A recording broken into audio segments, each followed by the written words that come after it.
As pigmentações são substâncias encontradas em diversos organismos vivos.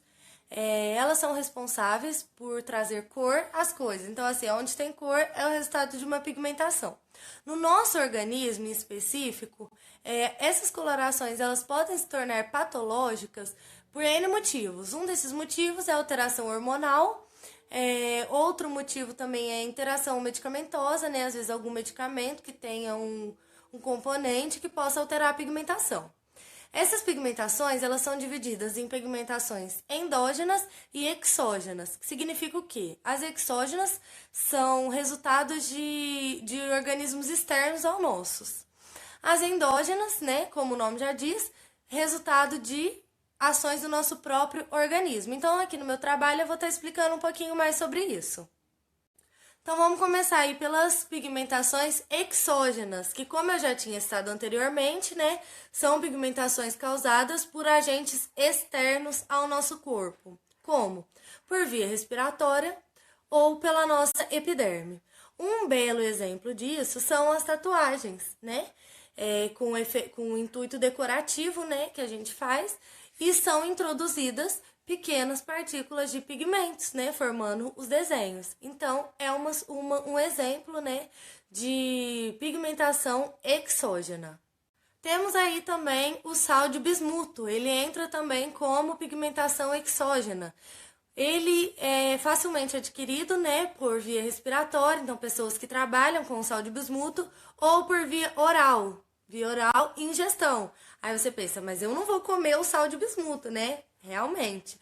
Mas você pode tomar um remédio que no seu recipiente contenha o sal de bismuto. Então, assim, você vai entrar em contato com o sal de bismuto.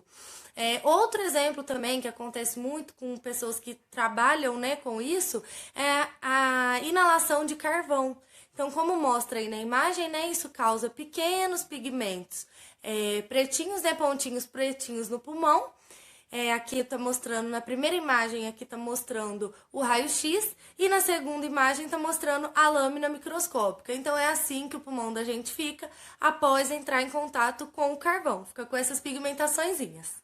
Bom, então vamos entrar aí nas pigmentações endógenas, que como eu já tinha citado anteriormente, né, são pigmentações causadas por pigmentos do nosso próprio organismo.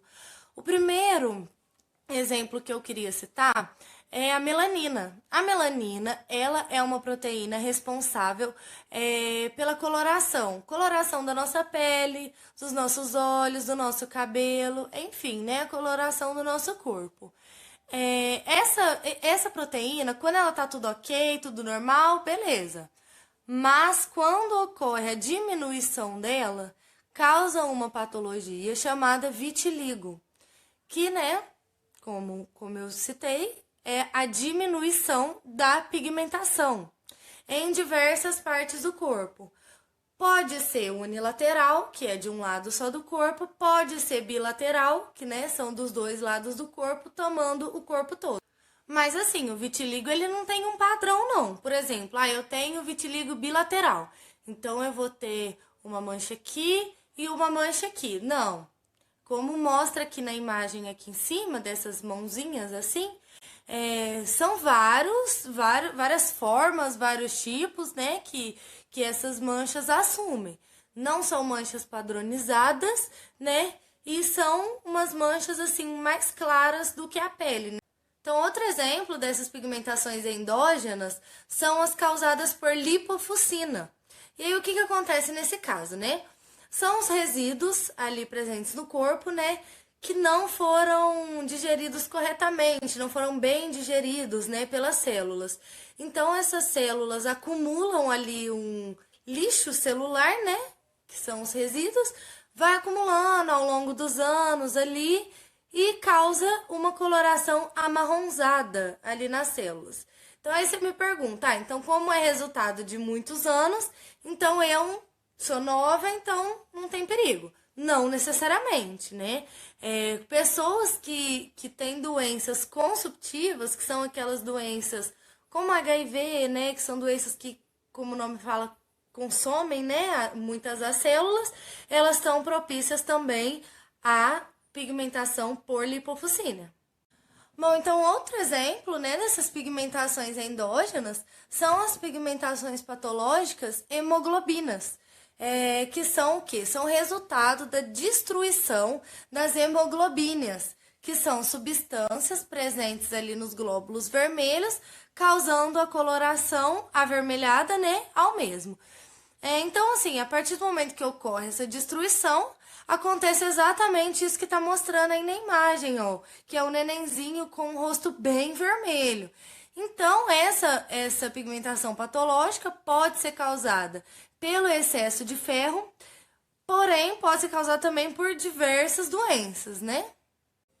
Outro exemplo para a gente citar é a icterícia, que é o que? A coloração extremamente amarela da nossa pele, que ela é causada pelo excesso da bilirrubina no nosso corpo. Então, como que isso acontece? Os glóbulos se quebram, aí faz aquela bagunça, né? O fígado não consegue processar isso e vai produzindo ali excessivamente a bilirrubina. Então, causa ali, né, a coloração amarela. A icterícia mais comum, o tipo mais comum, é a neonatal, que ela atinge mais da metade dos bebês, 60%, né?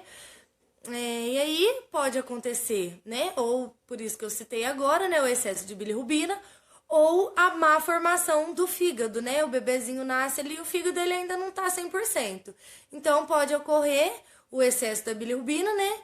Que causa a coloração muito amarelada. Então, assim, a icterícia ela é causada apenas pela produção excessiva de bilirrubina? Não, não. Temos aí também a icterícia hepática.